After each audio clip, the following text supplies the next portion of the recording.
Welcome to smart education XYZ।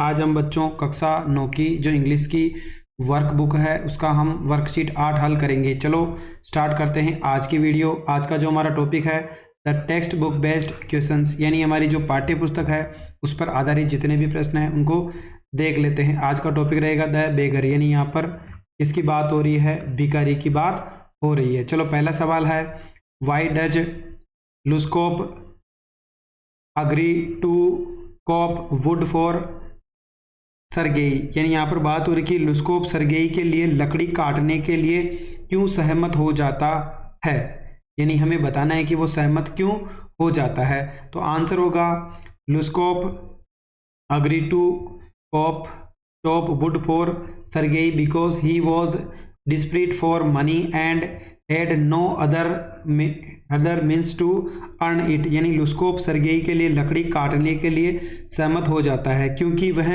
पैसे के लिए क्या था? बेताब था। डिस्परेट फॉर मनी यानी क्या था? बेताब था। और he had no other means to earn it, यानी उसके पास पैसा कमाने का और कोई साधन या जरिया नहीं था। He was in a dire situation and accepted the task out of necessity even though he was physically weak and not used to hard labour, यानी वह एक विकट परिस्थिति में था, जरूरत के चलते उसने यह काम स्वीकार कर लिया था, यानी उसने एक्सेप्ट कर लिया। भले ही वह शारीरिक रूप से कमजोर था और उसे कड़ी मेहनत करने की आदत भी नहीं थी। Not used to hard work, यानी एक तो वो कमजोर था और उसको काम करने की आदत भी नहीं थी, लेकिन पैसे की वजह से उसको ये काम करना पड़ा, यानी ये उसकी क्या हो गई थी बच्चों? मजबूरी हो गई थी। चलो दूसरा सवाल देख लेते हैं। अगला है, वाई डिड लुस्कोप बिकम ए बेगर, यानी लुस्कोप है वो भिखारी क्यों बना, कैसे बन गया? तो Lushkoff become a beggar due to his addiction to alcohol which led to the loss of his job and downward spiral into poverty, यानी शराब की लत के कारण लुस्कोप क्या बन गया था? भिखारी बन गया था, जिसके कारण उसकी नौकरी भी चली गई थी और वो गरीबी में क्या हो गया था? डूब गया था। डाउनवर्ड स्पाइरल इनटू पॉवर्टी, या पॉवर्टी यानी क्या होता है बच्चों? गरीबी, यानी इस वजह से वो किस में डूब गया? गरीबी में डूब गया, क्योंकि वो किसका सेवन करता था? एल्कोहल का। His inability to control his drinking habits caused him to lose all his means of sport and ultimately turn to begging for survival, यानी अपनी शराब पीने की आदत को नियंत्रित नहीं कर पाने के कारण उसे अपनी जीवन यापन के सभी रास्ते खोने पड़े और उसे जीवन यापन के लिए भीख मांगनी पड़ी, यानी लास्ट में उसने क्या कर लिया? भीख मांगने लग गया था, क्योंकि उसने जितने भी पैसे कमाए थे वो सारे किस में चले गए थे? एल्कोहल की लत के कारण सारे पैसे वो क्या हो गए? नष्ट कर दिए, यानी उसने सब पैसे उड़ा दिए। अगला है, was Lushkoff saved by Olga explain, यानी यहाँ पर बात की जा रही कि क्या लुस्कोप को ओल्गा ने बचाया था? समझाइए। तो यस, लुस्कोप को किसने बचाया था? ओल्गा ने। Lushkoff was saved by Olga, यानी लुस्कोप को ओल्गा ने बचाया था। Olga Sergei cook showed him kindness and compassion, यानी सरगेई की रसोईया ओल्गा ने उसे प्रति दया और करुणा दिखाई। She did most of the wood chopping for him and helped him when he was at his lowest, यानी उसने उसके लिए ज़्यादातर लकड़ी काटने का काम किया और जब वह सबसे कमज़ोर स्थिति में था। Her support and encouragement played a crucial role in his recovery and eventual transformation into a better person, यानी वो क्या था? कमजोर स्थिति में था, तब उसने उसकी मदद की। उसके समर्थन और प्रोत्साहन ने उसका ठीक होने और एक बेहतर इंसान बनने में महत्वपूर्ण भूमिका निभाई थी। तो ओल्गा क्या थी? उसकी एक रसोइया थी जो उसका खाना बनाती थी। उसने क्या किया था? लकड़ी काटने में उसकी हेल्प करी और उसको ये जो उसकी कठिन समय था उससे उसको बाहर लाने में उसकी बहुत हेल्प करी थी। अगला क्वेश्चन है 4, how can you abolish begging in your own locality describe, यानी हमें बताना है कि आप अपने इलाके में भीख मांगने की प्रथा को कैसे आप खत्म कर सकते हैं, हमें ये डिस्क्राइब करना है। तो आंसर हो जाएगा abolishing begging in one's locality can be achieved through several measures including, यानी हम अपने इलाके में जितने भी भीख मांगने की प्रथा है उसको निम्न उपाय के द्वारा हम क्या कर सकते हैं? उसको कम कर सकते हैं। चलो देख लेते हैं क्या क्या है। पहले की बात करें, प्रोवाइडिंग एम्प्लॉयमेंट अपॉर्चुनिटीज, यानी हम क्या करें, रोजगार के अवसर उनको प्रोवाइड करा दें, यानी अनएम्प्लॉयमेंट यानी रोजगार के अपॉर्चुनिटी उनको अवसर दे दें। क्रिएट जॉब प्रोग्राम, यानी हम क्या करें, वहां पर उनको बेरोजगार है उनको क्या दे दें, नौकरी दे दें।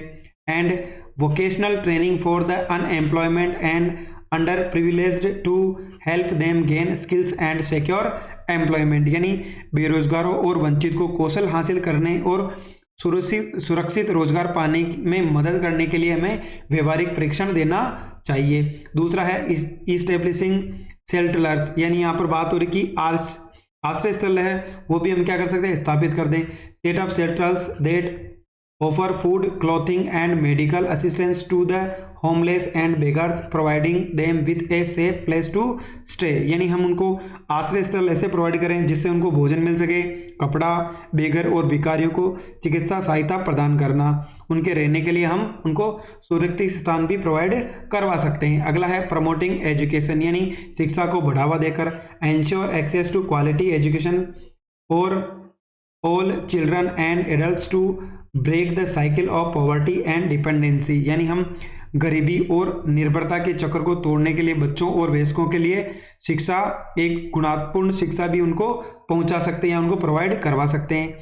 राइजिंग अवेयरनेस, यानी हम जागरूकता बढ़ाकर भी इस चीज़ को क्या कर सकते हैं, कम कर सकते हैं। तो पढ़ लेते हैं।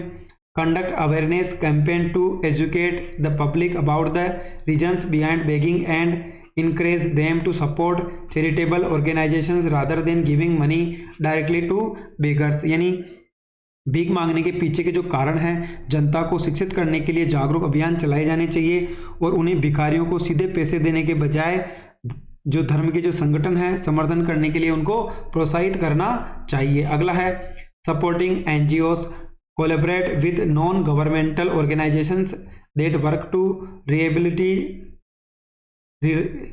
rehabilitate beggars and provide them with the necessary resources to reintegrate into society। तो यहाँ पर बात की जा रही है कि जो गैर सरकारी संगठन का सहयोग लेना चाहिए, गैर सरकारी संगठनों के साथ सहयोग करना, जो भिखारियों के पुनर्वास के लिए काम करते हैं, उन्हें समाज में पुनः एकीकृत करने के लिए आवश्यक संसाधन भी प्रोवाइड करवाते हैं। तो ये हमारा आज का जो वर्कशीट 8 थी, साथ ही हम इसकी जो वर्कशीट 9 है बच्चों उसको भी इसी के साथ ही हल करने का प्रयास करते हैं। अगला जो हमारा चैप्टर है वो बच्चों हमारा नाउन, यानी किससे रिलेटेड है, हमारी संधि से रिलेटेड है, यानी हमें क्या पढ़ना है बच्चों, यहाँ पर नाउन के बारे में पढ़ना है। चलो स्टार्ट करते हैं।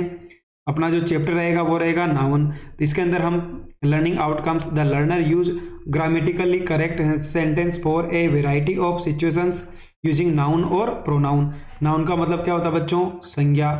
प्रोनाउन यानी हिंदी में क्या बोलते हैं उसको, सर्वनाम के नाम से जाना जाता है, यानी व्यक्ति और वस्तु के नाम, वस्तु और स्थान के नाम को हम संज्ञा यानी नाउन कहते हैं, और नाउन की जगह जो काम में लिए जाते हैं उनको हम प्रोनाउन कहते हैं। Learning skills, speaking, reading and writing.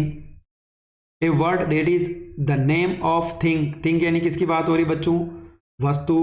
A idea यानी किसी के विचार।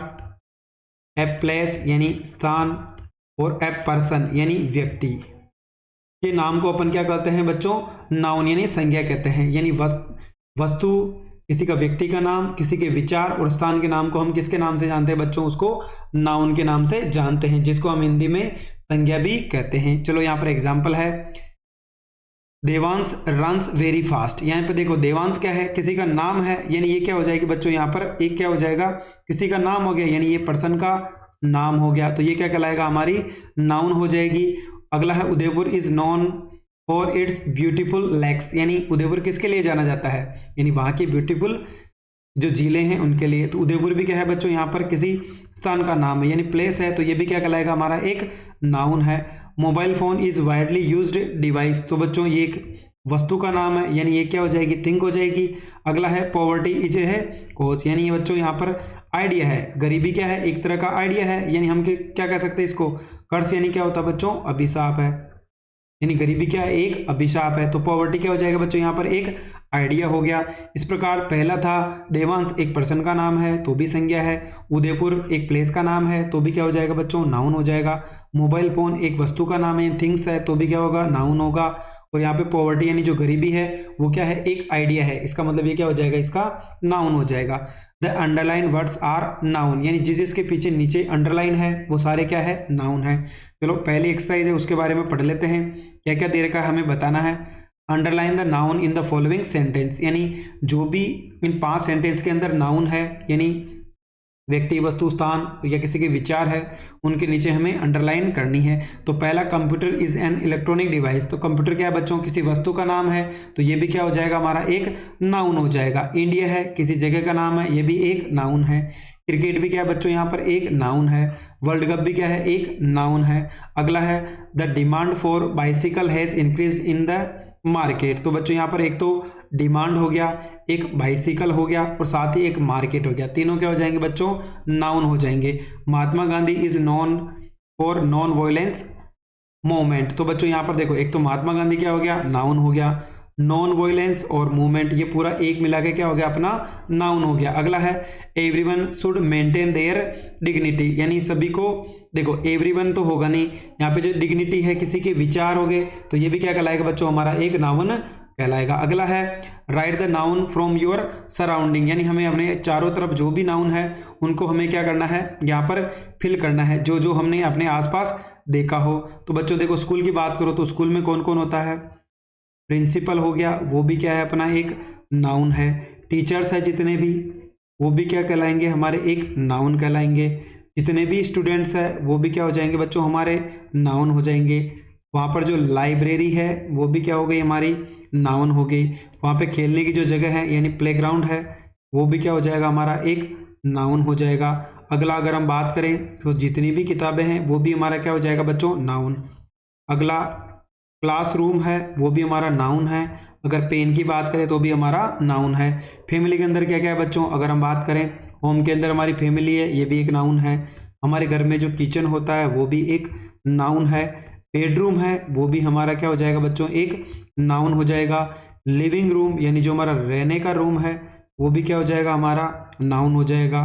जो गार्डन है वो भी क्या हो जाएगा बच्चों, नाउन हो जाएगा। अगर हम बात करें बाथरूम की तो वो भी क्या है, एक नाउन है। अगर हम बात करें फूड की तो वो भी एक नाउन है। अगर हम बात करें हमारे क्लॉथ्स की यानी कपड़े की तो भी एक नाउन है। विलेज की बात करें तो इसके अंदर जो एनिमल यानी जानवर होते हैं, साथ ही रिवर है, ये भी क्या हो जाएगी, हमारा नाउन हो जाएगी। जो गांव में रोड होती वो भी नाउन है। लेक यानी जो झीलें हैं वो भी एक नाउन हो जाएगी। जो खेत होते हैं यानी फील्ड्स, वो भी नाउन हो गए। जितने भी पेड़ है, ट्रीज, वो भी एक नाउन है। अगर हम बात करें जो हमारे पीपल है वो भी एक नाउन है। और अगला क्या हो जाएगा बच्चों, शॉप यानी दुकान है, वो भी एक नाउन है। क्लासरूम की बात करें तो क्लासरूम के अंदर क्या होते हैं बच्चों, टीचर होते हैं, टेबल होती है, ये भी नाउन हो गया। चेयर होती है, डेस्क होती है, ये भी नाउन हो गया। अगर हम बात करें तो हमारी जो बुक्स होती है क्लासरूम में वो भी क्या है, एक नाउन है। ब्लैक बोर्ड होता है जहाँ पर हम लिखते हैं, वो भी क्या हो जाएगा बच्चों, हमारा एक नाउन हो जाएगा। अगर हम बात करें तो हमारा पेंसिल हो गया, चाहे पेन हो गया, ये भी एक नाउन है। अगर हम बात करें डोर की तो वो भी क्या है बच्चों, हमारा एक नाउन है। तो इस प्रकार हमने आज जो हमारा वर्कशीट 8 और 9 है, दोनों को बड़ी आसानी से हल कर लिया। अगर आपको हमारी मेहनत पसंद आई हो तो चैनल को लाइक करें, सब्सक्राइब करें और अपने दोस्तों के साथ भी शेयर करें।